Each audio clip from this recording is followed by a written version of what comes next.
کہ جتنے بھی آئینے ہیں وہ ٹوٹ جائیں تو بے وقار ہو جاتے ہیں، ان کی توقیر نہیں ہوتی۔ 1,00,000 روپے کا فانوس آپ نے لٹکا دیا یہاں اور وہ گر گیا، ٹوٹا تو قیمت ہی نہیں بچی،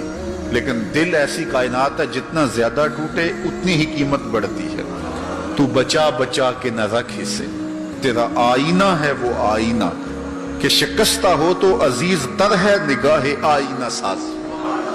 اچھا ایک اور بات ہے دل کی، گھر لٹ جائے تو لوگ روتے ہیں گھر لٹ گیا اور گھر برباد ہو گیا، لیکن دل لٹے تو آباد ہوتا ہے۔ اقبال نے کتنے خوبصورت پیرائے میں یہ بات کی کہ قید میں پہنچا تو حاصل مجھ کو آزادی ہوئی، قید میں پہنچا تو حاصل مجھ کو، قید میں پہنچ کے تو آزادی چھنتی ہے، لیکن یہ عجیب جہان ہے، قید میں پہنچا تو حاصل مجھ کو آزادی ہوئی، دل کے لٹ جانے سے اس گھر کی آبادی ہوئی۔ تو یہ لٹتا ہے تو آباد ہوتا ہے، وہ دل دل ہی نہیں جو ابھی تک لٹا نہیں، جب دل لٹتا ہے تو آباد ہوتا ہے۔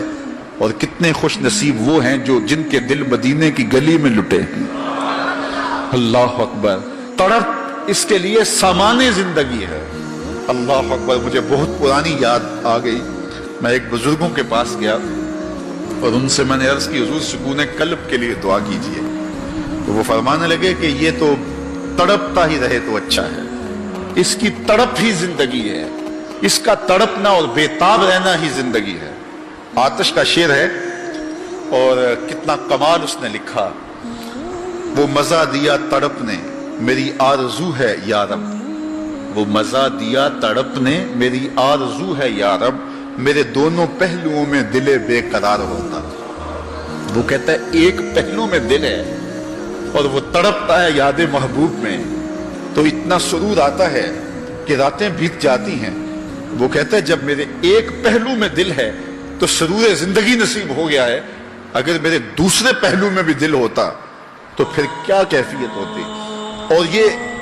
دل جو ہے پل پل بدلتا رہتا ہے، گاہے خنداں گاہے گریاں، کبھی اداس ہوتا ہے، کبھی سرشار ہو جاتا ہے، کبھی غمگین ہو جاتا ہے، کبھی مسرتوں سے لبریز ہو جاتا ہے، کبھی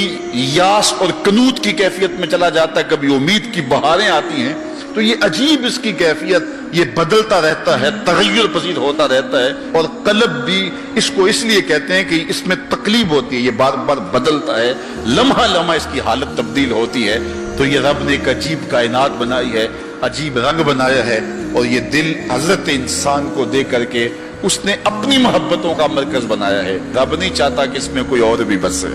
وہ کہتا ہے یہ ڈیرا تو میں نے اپنے لیے بنایا ہے، اور بدبخت تو نے کسی اور کو بسا لیا یہاں،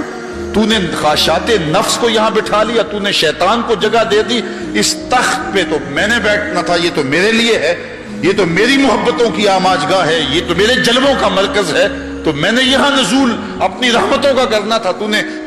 کس غیر کو بٹھا لیا۔ یار حجلہ عروسی کے اندر اگر کوئی غیر ہو تو پھر غیرت مند محبوب تو وہاں نہیں آتا، غیرت مند محبوب تو تب آئے گا کہ اسے نکالو میں پھر آؤں گا۔ کہا خواہشات کو نکالو، حرص و ہوا کو نکالو، آرزوؤں اور تمناؤں کو نکالو، دل کو پاکیزہ مصفہ ستھرا منور اور مطہر کر لو، اور پھر آواز دو میرے مالک ہر تمنا دل سے رخصت ہو گئی، اب تو آجا اب تو خلوت ہو گئی۔